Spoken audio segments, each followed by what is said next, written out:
Hello everyone, আসসালামু আলাইকুম। আমি ফৌজিয়ার সাথী আপনাদেরকে ওয়েলকাম জানাচ্ছি আমার আরেকটি নতুন ভিডিওতে। সবাই কেমন আছেন বন্ধুরা? আলহামদুলিল্লাহ, আমরা ভালো আছি। আপনাদের সাথে আজকে যে নতুন ভিডিওটা নিয়ে এসেছি, আশা করি আজকের ভিডিওটাও আপনাদের কাছে খুবই ভালো লাগবে। কিন্তু ভিডিওটা দেখার শুরুতেই একটা ছোট্ট লাইক দিতে ভুলবেন না। আর একটি ছোট্ট লাইকই আমার আরেকটি নতুন সুন্দর কাজের অনুপ্রেরণা যোগাতে সাহায্য করে। আজকের ভিডিওটি শুরু করেছি দুপুরের রান্নাবান্না থেকে। আজকের ভিডিওটির শুরুতে আপনাদের সাথে একটা রেসিপি শেয়ার করব, আর সেই রেসিপিটা হচ্ছে খুবই জনপ্রিয় একটা রেসিপি, ইন্দুবালার ভাতের হোটেলের সেই জনপ্রিয় কচু বাটার রেসিপিটা। তো সবার কাছে ছোট্ট একটি অনুরোধ রইল, ভিডিওটা দেখার শুরুতেই আপনারা স্কিপ করে করে দেখবেন না, তাহলে কিন্তু ভিডিও দেখতে আপনাদের কাছে তেমন একটা ভালো লাগবে না। এখানে আমি কচু বাটা করার জন্য একটা কচু কেটে কচুর যে মাঝখানের একটা অংশ থাকে সেই নরম দিকটা নিয়েছি। একদম শেষের দিকটা নেওয়া যাবে না, এটা হচ্ছে মাঝের অংশটা। সেই মাঝের অংশটাকে আমি প্রথমে খোসা ছাড়িয়ে নিলাম। এখন একটা গ্রেটারের সাহায্যে এটাকে কুচি করে নিচ্ছি। আর এখানে দুপুরের রান্না গরুর মাংসটাও বসিয়ে দিয়েছি। গ্রেটারের সাহায্যে এটা আমার কুচিয়ে নেওয়া শেষ। এখন এই পর্যায়ে এর মধ্যে আমি কিছুটা পরিমাণ লবণ দিয়ে দিব। এর কারণ হচ্ছে এর মধ্যে যদি লবণ দেই, লবণ দিয়ে খুব ভালোভাবে মেখে নেই, তখন দেখা যাবে যে এই কচুর যে গ্রেটারের সাহায্যে কাটা হয়েছে এটা খুব সুন্দরভাবে নরম হয়ে যাবে। আর এটা নরম হওয়ার পরে এর মধ্য থেকে অনেকটা পানি বের হয়ে আসবে।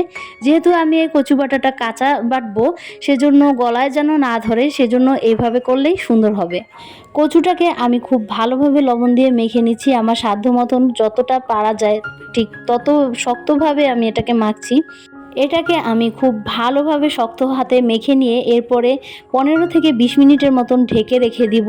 এর কারণ হচ্ছে এটাকে লবণ দিয়ে মাখার পরে এর গা থেকে একটা পানি আসবে, সেই পানিটা ছেড়ে দিলে এরপরে এটা থেকে আমি কচুটাকে শুধুমাত্র নিয়ে নেব। যেহেতু এই কচু বাটাটা কাঁচা হবে, সেজন্য এভাবে করলে আর গলায় ধরবে না। এটা থেকে যখন পানি বের হয়ে এসেছে, এরপরে কিন্তু আমি এর মধ্যে আবার একটু পানি দিয়েও ধুয়ে নিয়েছি, কারণ মনের মধ্যে একটা ভয় ছিল, কাঁচা কচু তো।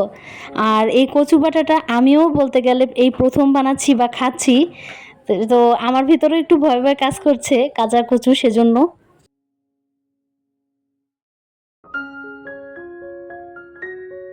কচুটাকে খুব ভালোভাবে নিংড়ে নিয়েছি। তো এখন এটা ভর্তা বানানোর জন্য প্রস্তুত।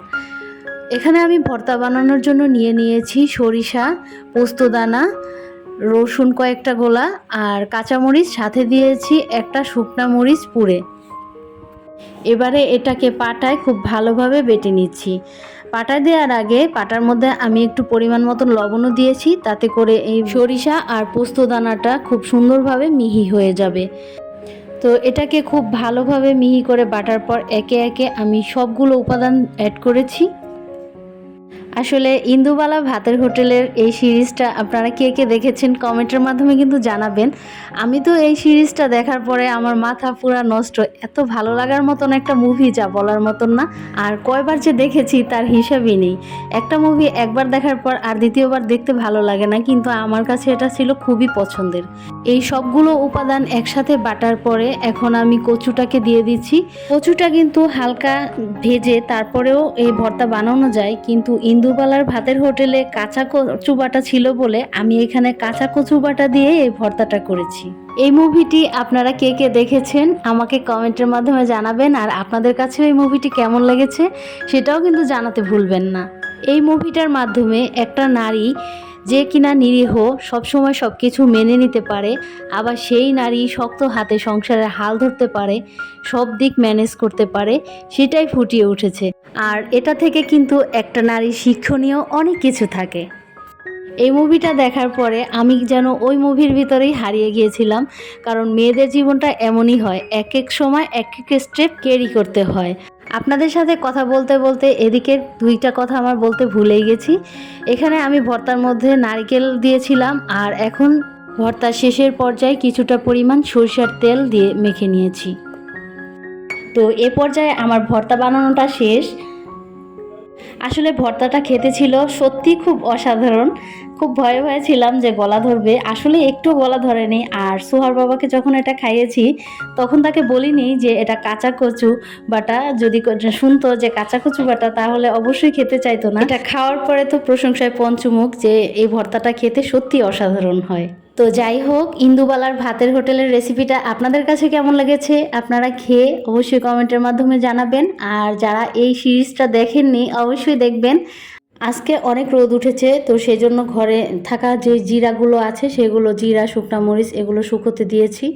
দুপুরবেলার গোসল, নামাজ এবং খাওয়া দাওয়া সব কাজ শেষ করে অবশেষে আমি আর ঘুমাইনি। তো এখানে আমি আমার রান্নাঘর ডেকোরের জন্য একটা সুন্দর কিছু বানানোর চেষ্টা করছি। ঘরে থাকা কিছু পুরনো কাঠের চামচ ছিল, তো এগুলো রান্নার কাজে ব্যবহার করতাম, এগুলো পুরনো হয়ে গেছে। ভাবছি এটাকে একটা নতুন রূপ দেয়া যাক।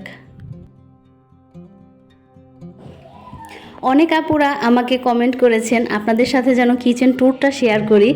তো কিচেন ট্যুর শেয়ার করতে গেলে যা যা করার দরকার আমার মনে হয় যে আমার এখন পর্যন্ত ওই যোগ্যতা হয়নি। তারপরও আপনাদের এত রিকোয়েস্ট থাকা সত্ত্বে আমি চেষ্টা করছি খুব দ্রুত আপনাদের সামনে কিচেন ট্যুরটা নিয়ে আসার জন্য। কারণ আমার এই কিচেন সম্বন্ধে এক একজনের এক একটা প্রশ্ন ছিল, তো একসাথে আমি এই প্রশ্নের উত্তরগুলো দিতে গেলে আমার অন্য ভিডিওতে বাধা পড়ে যায়। সেজন্য ভাবছি যেদিন আমি কিচেন ট্যুরটা দিব সেদিন আপনারা সব কিছু জানতে পারবেন। বন্ধুরা, আপনাদের কাছে যদি আমার এই ভিডিওটি ভালো লেগে থাকে বা আমার এই ধরনের আরও ভিডিও ভালো লাগে, তাহলে অবশ্যই আপনাদের কাছে অনুরোধ রইল আপনাদের পাশে বন্ধু হয়ে থাকার সুযোগ করে দিবেন। আর এই জন্য আপনাকে অবশ্যই সাবস্ক্রাইব করে থাকতে হবে। সাবস্ক্রাইব করার পরে পাশে থাকা বেল বাটনের অল অপশনটি কিন্তু অবশ্যই প্রেস করে রাখবেন, তা না হলে আমার নোটিফিকেশনটি আপনার কাছে পৌঁছাবে না। যারা আমাকে ফেসবুক পেজ থেকে দেখছেন তারা আমার ফেসবুক পেজটি ফলো করে রাখতে পারেন। যারা অলরেডি এই কাজগুলো করে ফেলেছেন তাদেরকে অসংখ্য ধন্যবাদ। ফাইনালি একটা চামচের কাজ শেষ করলাম। এটা করতে কিন্তু আমার এতটুকু সময় লাগেনি। চামচগুলো প্রথমে রং করেছি, এরপরে এই চামচের গায়ের রংটা শুকানোর পরে আমি অন্য আর্টটা করেছি এর উপরে। তো আমার এভাবে 2টা চামচ করা হয়েছে, এখন আরেকটা আছে।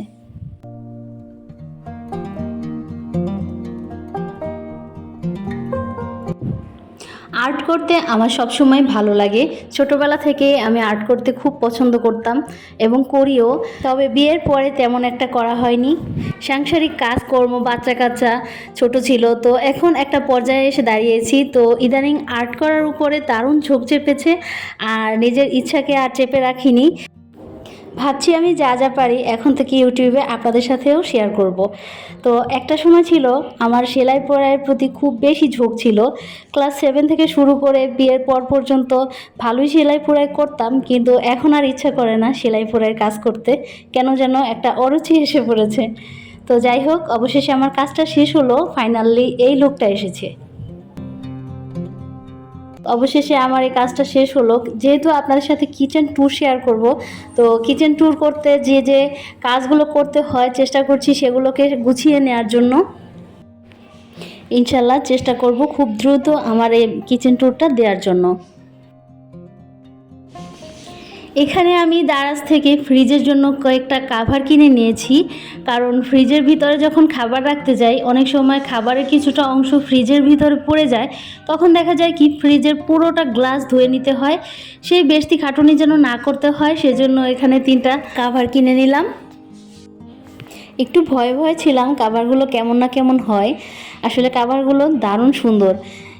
এখানে যে বাবলের মতন আছে, এই বাবলগুলোর জন্য ফ্রিজে যে বক্সগুলো রাখা হবে বা পাতিল এ ধরনের কিছু রাখলে সেগুলো স্লিপ কাটার ভয় থাকবে না।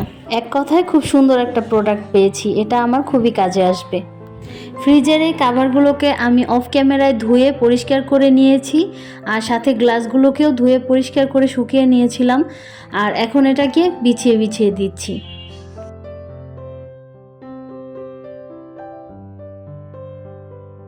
বন্ধুরা, যারা এখনও আমার ভিডিওটি কন্টিনিউ করছেন তাদেরকে একটু স্মরণ করিয়ে দিতে চাচ্ছি, প্লিজ যাওয়ার আগে আমাকে একটা লাইক দিয়ে যেতে ভুলবেন না।